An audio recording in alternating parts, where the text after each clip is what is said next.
Try new things, he said. So I did. I don't know if I regret it yet. But man, do I love this bottle. It's Eat, Drink, Smoke. I'm Tony Katz. That is America's favorite amateur drinker, Fingers Malloy. Not a bourbon, but a whiskey. And a very odd whiskey that is distilled and bottled locally, Corktown, Detroit. Heck yeah! Fingers, have you ever heard of Two James Spirits? No. Okay.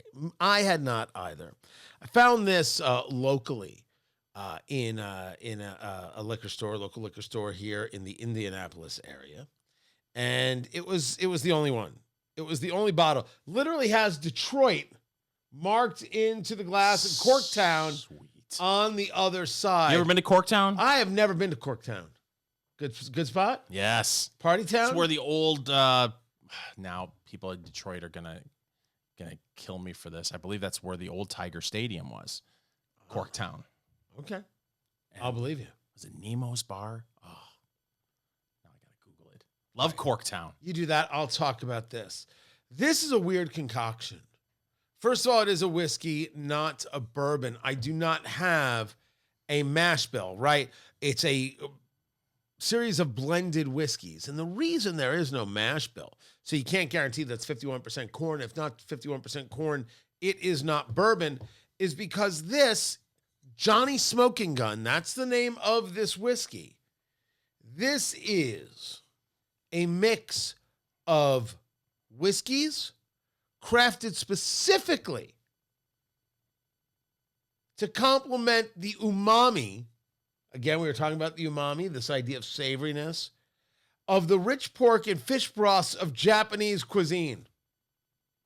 I have no idea what that's supposed to mean, except what they do with this, how they work this. I want to make sure I've got this totally right, because if you go to twojames.com, it tells the story. Specifically, crafted specifically to complement the umami flavors of rich pork and fish broths of Japanese cuisine, possessing intriguing smoke character from two-stage maceration that will surely not disappoint. It is infused with tea. There are, as I have read and I've been reading, like 3 different kinds of tea, I believe it is, that go into this. Earl Grey hot? I honestly don't know. I'm reading the rest of it, that they are located in Corktown, Detroit. First licensed distillery in Detroit since Prohibition. They use locally sourced ingredients with the sole aim of revitalizing the community and reinforcing the craft product movement. That's what they say right here. And it comes in at 43.5% alcohol by volume or 87 proof. No applause from Fingers Malloy. Sorry, right there. This is, first of all, how awesome is that label? How beautiful is that bottle? It is beautiful. And it has, you know what? Good hand feel. It does. It truly does. But And I can't believe I questioned my own knowledge about Detroit. Corktown, that's where the old Tiger Stadium was. Michigan and Trumbull. I could have told you that. Well, yeah, I didn't know that was, I didn't remember it being in Corktown. But then Nemo's Bar right nearby, too. Oh, who hasn't been to Nemo's? You ever find it? Nemo, I've been to Nemo's Bar. So you found Nemo? Yeah. See, there you go. Huh? Just poured that right in. It is a great looking label. It's not an etched bottle, but there is some great relief of 2 faces here on the bottle. That is James Landrum and James Landrum. It's 2 different Landrums. Maybe it's a father and son. Maybe that's why it's called Two James Spirits. Right there. Fingers Malloy, take a sniff, if you would. Take a snort right there and tell me what you're getting on the nose here. Whoa. What is that? What is that? Whoa. All right, I don't think they were kidding. That is weirdo Smoky. Get in a little bit. And almost, it's got a little smoky, a little herbal, and a little corn whiskey. Yeah, but you're right about the herbal. But I'm talking about herbs that like really savory kind of stuff. Holy cow. No alcohol, ethanol on the nose. No. That is... Am I making that up? Have you ever had like just corn whiskey. Sure. Does it have a little bit of that? A little bit of that. And so the smoke is so odd and so weird, you would almost think it's peat on a scotch. Yeah, I'll buy that. But it's not. A peaty scotch would be more effervescent, right? Pungent. You would have it more wafting. You wouldn't have to get so into the nose. You do have to get into that. And by the way, the color is nice. It's a little bit orange, right? I wouldn't say there's much of a viscosity on the glass at all. We're doing this in a rocks glass. Don't ask me why. It's just what we did. I don't know what to make of it. That is weird. I don't know what to make I do not know if that smells appealing. But if you want it awkward, congratulations to James. I want to like this.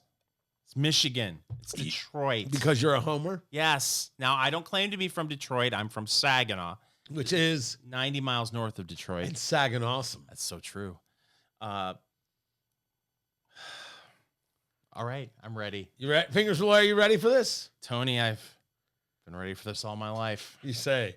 He's going in. This is the 2 James Spirits Johnny Smoking Gun. This is infused with tea. This is a very, very odd thing here. And that smoke on the nose. You're talking about a blend of whiskeys and with tea and just weirdo kind of stuff. The amount of smoke on the palate is unreal. It is smoky. It's herbal. It almost has a little bit of that scotchy moss thing that you were talking about.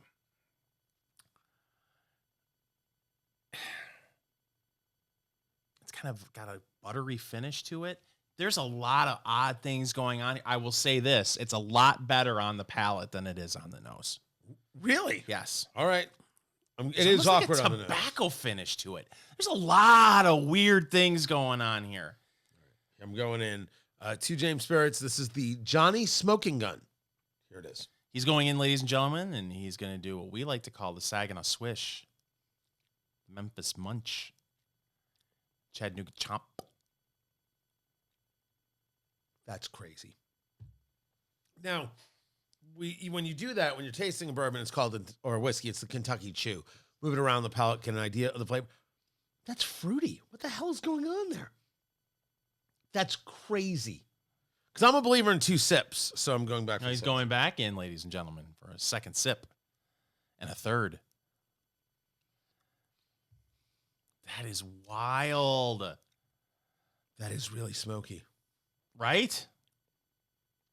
That's not bitter. That's something else. It doesn't taste like tea. That's crazy. I don't know what that is either. Oh, we're going to... What the hell is that? It's fun. Yeah. Yeah. Keep it here. It's Eat, Drink, Smoke.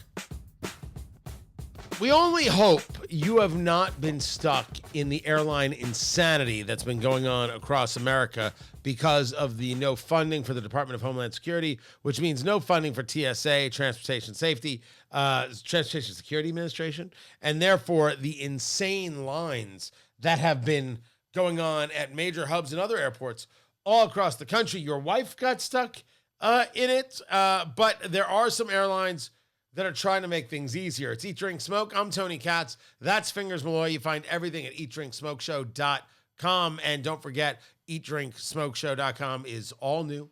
Website's looking amazing thanks to Fingers Malloy. Be sure to subscribe and be a part of it. This non-funding of TSA, the 4-hour, 5-hour, 6-hour lines, this is no joke. And so they brought in immigration customs enforcement officers to help with the lines. And some people are angry, and most people are like, thank goodness I'm going to make my flight to go on spring break. But it's really inconveniencing a tremendous number of people. Your wife got caught in it heading back to India. Yeah, but it wasn't TSA. It was an airline issue. Oh, I thought it was TSA. No, well, but you know, who knows? I just know that the airline contacted her at 7 o'clock in the morning as she was getting ready to leave for a 10 o'clock in the morning flight and said, your flight's delayed 11 hours. Just right off the bat. ended up being delayed 13 hours. She switched flights to the next day, and we got a $150 voucher burning a hole in our pocket for the next time we're going to fly. But what's interesting is her flight home. First of all, I hate to say this, and I know people who live in central Indiana are going to be angry that I'm saying this. I'm knocking on wood right now. As far as I can tell, things are pretty smooth still at the Indianapolis International Airport. My wife had no problem at all getting onto her flight, getting through security. And the airport that she flew back from, Punta Gorda Airport, is one of only 20 airports in the United States that does not use TSA. Right. So there are a couple airports that still use private security. San Francisco is one of them. Yes. I didn't know Punta Gorda. I happen to be a believer that we should be private security and not TSA. But that's not the conversation for right now. 13-hour delay. 13-hour delay. I don't know. So you just booked her to the next day and said, why bother? Yeah, just said the heck with it because I was going to have to pick her up at 1:30 in the morning. And who needs that? Right. But it's interesting that, you know, these smaller airports have that kind of delay. It's one thing when you're in a big airport and you've got all the bars, all the restaurants, but when you're in a little airport, like Fort Wayne, Indiana has a wonderful small airport. I think they only have 8 gates. Right. They got maybe one bar, maybe one place where you can get coffee. If you're stuck in an airport like that for 13 hours, I mean, I know this is first world problem stuff, but God help you. I mean, but you can get to know the person next to you. You can make small talk. Wouldn't that be wonderful? Play with some other people's kids. That if you could just sit there for 13 hours and talk to a complete stranger about the weather, that sounds like a little slice of heaven for me. Right? They'll update you, and then maybe they'll show you a slideshow of their kids. Can I tell you one little grandchildren, one little side story? Their pets. Yes, you had an event a few weeks ago that I attended, and someone came up to me, a big Eat, Drink, Smoke fan, and said the first thing he said to me was, "I know you really don't want to talk to me because you don't like talking to people." That's so great. You did this. It's not true. You did this. Listen, I enjoy talking to Eat, Drink, Smoke Nation. I just don't want to be in a grocery store hung up at the checkout and someone turn around and say to me, "Hot enough for you." That's when you'll see my soul actually leave my body. I'm going to start paying people to follow you in stores and do that. Hot enough for you? Right? Don't like the weather in central Indiana. You know what I say? Wait 15 minutes. I don't know how long this is going to last. I don't know how long this Department of Homeland Security shutdown is going to last. This seems to be, while I won't get into the politics of it all in my take, this seems to be very much the most fascinating test of wills. Because this is usually, and Fingers and I will agree on this, and I'm not afraid to discuss this, this is usually the kind of stuff that Republicans cave on immediately. Yeah. And they're not. And the Democrats have tried some other angles, like, well, we'll just fund TSA, but we won't fund the other stuff. And Republicans are like, nah. And it is interesting only in that it's doing real damage to people. And TSA, even if I'm not a believer in TSA, these people aren't getting paid. That's not cool. It's very, very rough. Yeah. And I'm not about to bag on them or diminish what it is that they're experiencing. But rarely, because we're 49 days in. Well, today, 49, 50. So by the weekend, we're like 9 million days in. Yeah. This is really long. This is way longer than people expected. And we've gotten a level of use to it, which is also pretty odd. And now we're not funding levels of the Coast Guard. And you're talking about serious issues about what could be coming into the country and are people paying their most attention. That's the thing that they usually say. That something lasts this long, super rare. I actually know when this is going to end. I have a prediction. You ready? 3 years, 8 months. It's a callback. See what I did there. Right. Yeah. That's how long I've had the cigars in the humidor. We're smoking, by the way, the Camacho Corojo is what we are smoking. $9.50. We will get into whether or not it's in your humidor coming up. But some of the airlines, not having anything to do with this, they're starting to recognize that maybe, just maybe, they're the problem. They don't give service. They don't give selection. They make the seats smaller. They charge you for every last thing. And people have said, screw this. And then, of course, they've said it not only by saying it, but by engaging in fights on every single airplane there is. This is no longer Spirit's problem alone. United, now I'm a believer that if airlines were to go higher end, people would spend the money. United is now going to start offering on international flights a relax row. It's a set of 3 coach seats with leg rests that flip up 90 degrees that convert into a flat bed big enough for 2 adults and a small child. Okay, that's not good. Why? Why? Because couples are going to get up there on that flight in that position and end up 9 months later with a small child. Oh, you think that's going to happen? I know it's going to happen. You think this is just an introduction to the Mile High Club? Yes. Right? Air New Zealand calls it the Sky Couch. That's because Casting Couch was taken. Sky Couch. Okay. You have a choice. First, you're Johnny First Class. Yep. First class or a sofa bed on the plane? Private plane. Private. If you have a private plane, get to know me. Wow. I did a John Lovitz callback right there. Oh, first class in every way. In every way. But I don't mind this. Give people opportunities. Give them options. And apparently you get 3 TVs. Well, that's always good. This is Eat, Drink, Smoke. We are smoking the Camacho Corojo. So I had these in my humidor for 4 years. How long? Let me see here. Are you going to take a quick puff?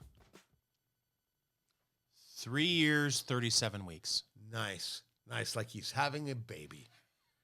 Corojo in the wrapper binder and the filler. Not my normal cigar. A lot of pepper moving on this, but still I'd say medium, not abusive, not a pepper bomb, but just definitely there in the black and the red pepper. You talk about a little bit of sweetness going on, maybe a little bit of nuttiness. But at $9.50, is this in your humidor? Yes, it is. And it's not an everyday smoke, but it's there. I'm getting also some wood as well. Do you? Yeah. It has been fairly trouble-free. Had to touch it up a couple of times. But other than that, the hand feel is there. I could see taking this on the golf course and enjoying it. Yeah, that's in my humidor. But like I said, maybe once a month. Yeah. You know?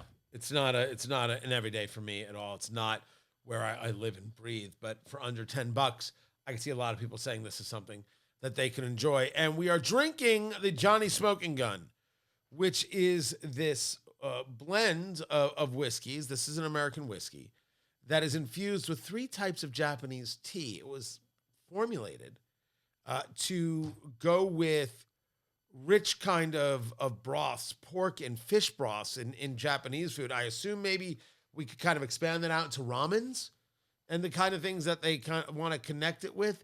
It's this weird flavor, very smoky. You would think like a scotch, but in terms of some of that flavor, maybe a little bit more like an Irish whiskey. It's peculiar as can be. Now, over there at Total Wine and Spirits, where they carry it, they say it's a blend of corn whiskey and rye. No part of me picked up any rye, but because I'm also overwhelmed by a series of other flavors going on here. It's really unique. Is it gimmicky? I don't know. They were going for something specific. The tea brought down the proof, and Fingers, you brought up the point. They weren't bringing down proof to a number. They were bringing down proof to a flavor. Yeah, absolutely. I mean, there's no way they were saying to themselves, we're going to bring this down to a 80 proof and we're just going to dump tea into it. It was a situation like a little more, a little more, a little more. Okay, that's it. But you and I talked about this during the break, and I'm struggling to figure out what you could do with this if you weren't going to drink it straight? Like, I don't know what kind of cocktail you could make with this. I have absolutely no idea. No clue what you would do with this. But I put mine on a rock because we do our job here at Eat, Drink, Smoke. Sometimes you don't like it neat, you like it on a cube. You don't like it on a cube, you'd rather just add a little bit of water. Fingers added a little bit of water to his. I added a cube 30 seconds ago, and it is basically melted. Wow. You would think Right it's 100 degrees outside. It is not. I'm going in. He's going in, ladies and gentlemen, and he's doing the Kentucky Chew. No. It's good. Wow. First of all, it's better on a cube. It's better on the cube because the intensity of the herbal. When we talk about herbal, over there at Bourbon Blenders, they say the herbal is rosemary on the nose and oregano on the finish. Okay. Right? God bless you. These are also the people who said that the palette was decorative soaps. Guys, I invite you on the show. Would love to talk to you. Decorative soaps. You can't give that as a flavor. Not to Americans. No. Grandma's soap dish. No. The little rose-shaped ones? You know what I find fascinating about, your review there and when you were giving it really hot top of chest. Oh, excuse me. Ha! For those who tune in to Eat, Drink, Smoke on YouTube, find our YouTube channel, just search for Eat, Drink, Smoke. When you're sampling this, the face you make is, oh, he's going to hate this. Oh, he doesn't like this at all. And then you're like, it's good. It's the weirdest. It's crazy. And that smoke thing is surreal. I don't know. It's not Scotch, but it's the only way I can it's not Scotch and it's not campfire. But it's a little campfire and it's a little Scotch. I've never had a cocktail before where they use, I don't even know what you call it, where they infuse smoke into the. I have, yeah.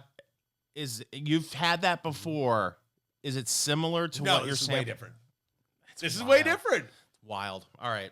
Go ahead. He added just a little bit of water. Now, water brings down proof, right? But water also opens up the bourbon. Some flavors more muted, some flavors more pronounced. That nose is so wild. Everything about this is just bizarre and not in a bad way. Not in a bad way, but not in an everyday way. I don't know what to do with this. Now, there's a part of me that definitely wants to try this with a ramen-esque type of meal. To me, it brought down a little bit of the smoke. Which is not a bad thing, no, by the way. The smoke wasn't overwhelming neat. It brought down a little bit of smoke, brought a little bit more of that herbal smoked meat. I don't get it all. Yeah, that was one review. And then the people over there at 2james.com, this is 2James Spirits.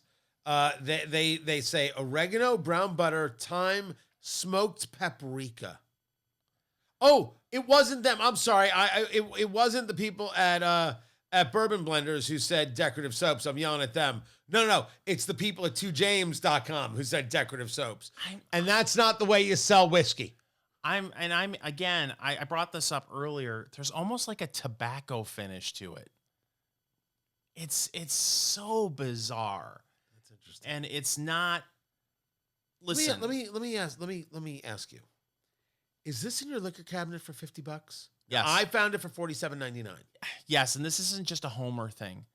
Because it comes out of Detroit? Yeah, this is not a situation where I'm being a Homer or I'm not going to claim that this is an everyday drink for me. It certainly would not be.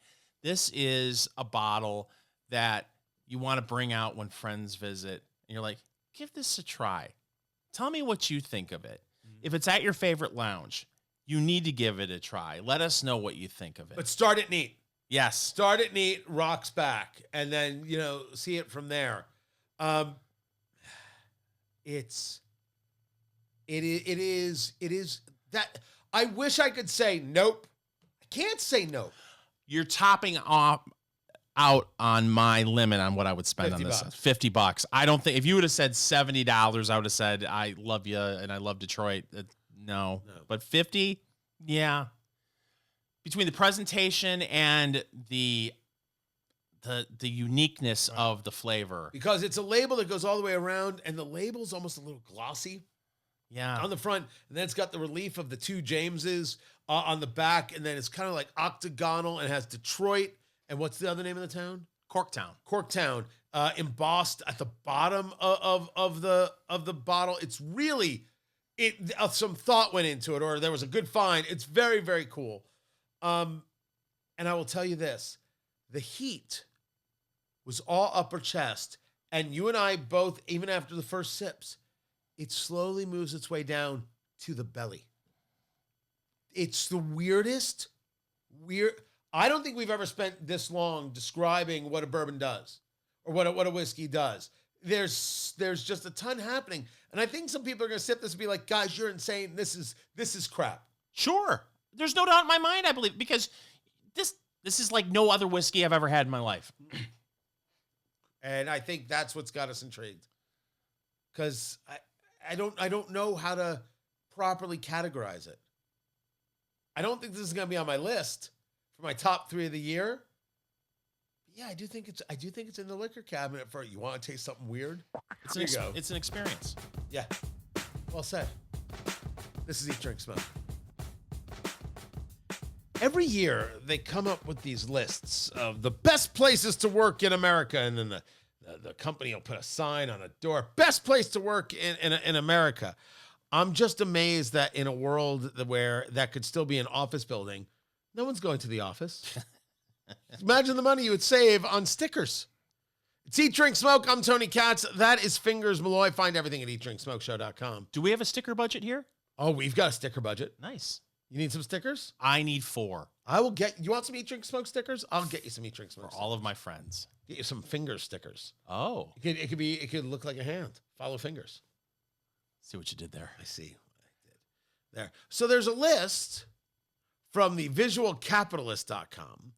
The best place to work in America in 2026. But 2026 isn't even over. I don't know how it could be the best place now. 217,000 employee surveys, rating factors such as pay, career growth, culture, and likelihood to recommend. Also, pay. Do you want the large companies, which are over 5,000 employees, or the mid-sized companies? Let's go with the large companies because they're more recognizable names, I assume. There are 20 on this list, and Samsung comes in at number 20, and Salesforce comes in at number 18, and Adobe number 15, Delta's number 13, Carhartt number 11, Apple was number 12, actually. And then you get to number 10, which is Houston Methodist Hospital Group, I guess. Number 9 is Hogue. I don't know what a Hogue is. It's a sandwich. That's a hoagie. Oh. Then American Express, then NVIDIA, then In-N-Out. Then it says Stanford. Do they mean the university? I would think so. Maybe. Then it's Microsoft, Google, St. Jude Children's Research Hospital, and what's number 1 on the list? Trader Joe's. Trader Joe's is the best place to work, mainly because of the uniform. They give you a Hawaiian shirt.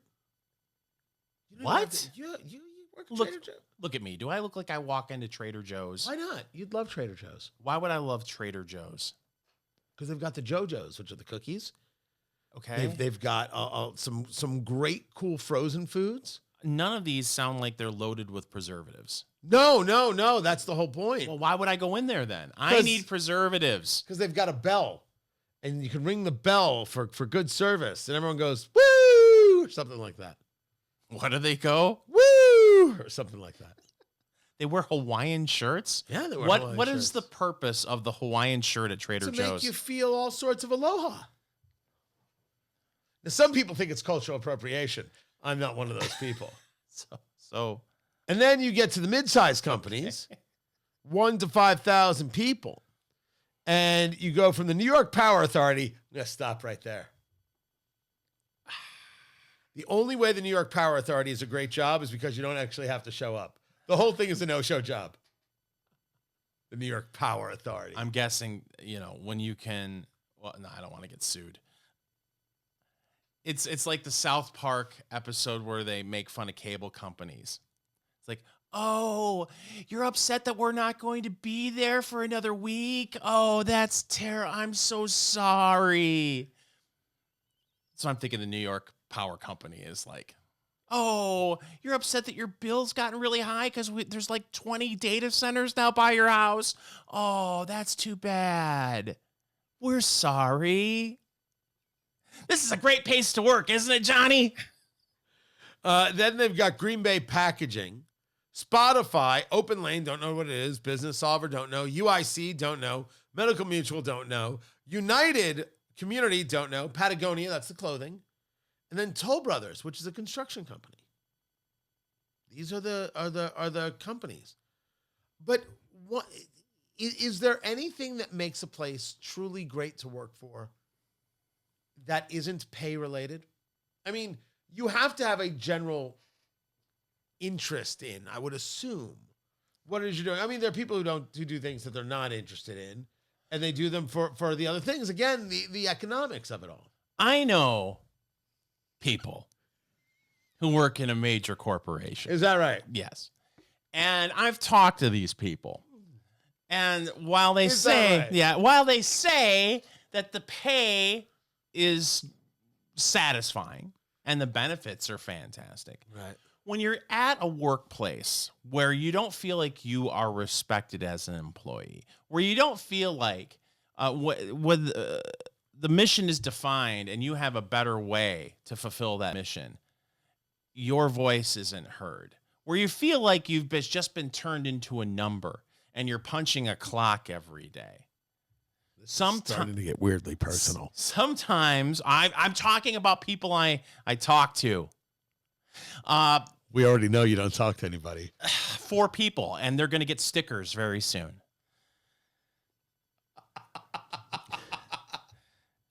I feel that sometimes pay isn't enough for people like that they want more. You know, we've heard stories about the old stories about when Twitter was called Twitter.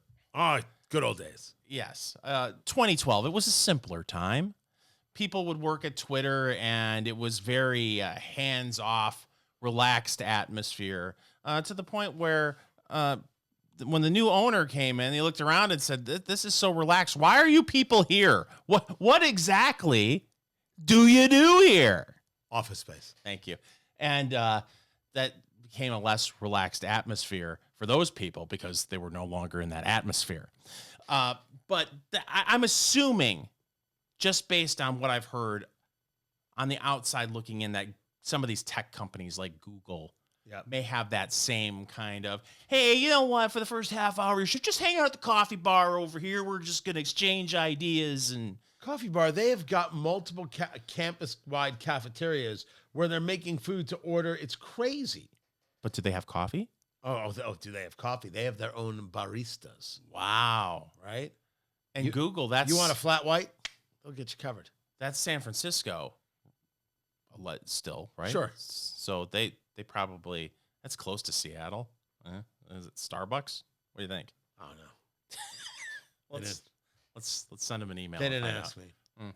If you're looking for a place to work that's going to take perfect care of you, although I don't know if they're hiring, but if you want a place to order meat from that's going to take perfect care of you, that is defiancebeef.com, and the new deal is stupid. Now, I ordered my full cow. I heard him order the cow. It's huge. I ordered the full cow. I have it like in this cow, amongst all the ribeyes, all the tenderloins, the 2 full 13-pound briskets that are coming. There's somewhere around 300 pounds of ground beef coming my way. And they said to you on the phone, conservatively, 300 pounds. This happens to be a very large cow. Like, it is a very large. Some of them are a little bit smaller. This one is huge. And you can get yours quarter, half, or full. Indiana raised. Everything aged 21 days. The flavor is outstanding. And then packed, frozen, and sent to you right to your door, right into the chest freezer. And right now, you get yourself a quarter or a half or a full cow. Not only will you get free shipping, which is nuts, you're going to get a free mini share. And a mini share is a mix of 1-inch thick steaks like ribeyes or T-bones, a chuck, an arm, or a sirloin. You're going to get short ribs, cube steak, skirt steak, flank steak, and 5 pounds of ground beef. Add it on to your order. Just use promo code EatDrinkSmoke. Now is the time. Guys, get ready for summer. Get ready for the grilling. Get yourself real beef, incredible flavor, aged 21 days, from Indiana to you that you can trust and you want to feed your family. DefianceBeef.com. You use promo code EatDrinkSmoke, and you're not only going to get free shipping, you are going to get that mini beef share with all the good stuff, and you can give that stuff away or not. It's your choice. Why aren't we gonna go pick up your cow? We gotta go up there. We gotta visit the guys. You want to go pick it up on ourselves? Sure. Just you and me. Take a road trip. Yes. We'll get the flatbed out. I can go with that. Okay. I can work with that. This is from To James Spirits, the Johnny Smoking Gun. This is weird. This is weird. And at $50 worth a try. And this Camacho Corojo, the Toro, for $9.50, it's in humidors. It really is. Find everything at eatdrinksmokeshow.com. Don't forget to subscribe to the podcast. We'll catch you next time. It's Eat, Drink, Smoke. Follow Eat Drink Smoke on social media, on Twitter at Go Eat Drink Smoke, on Facebook, facebook.com/Eat Drink Smoke, and Instagram at Eat Drink Smoke Podcast.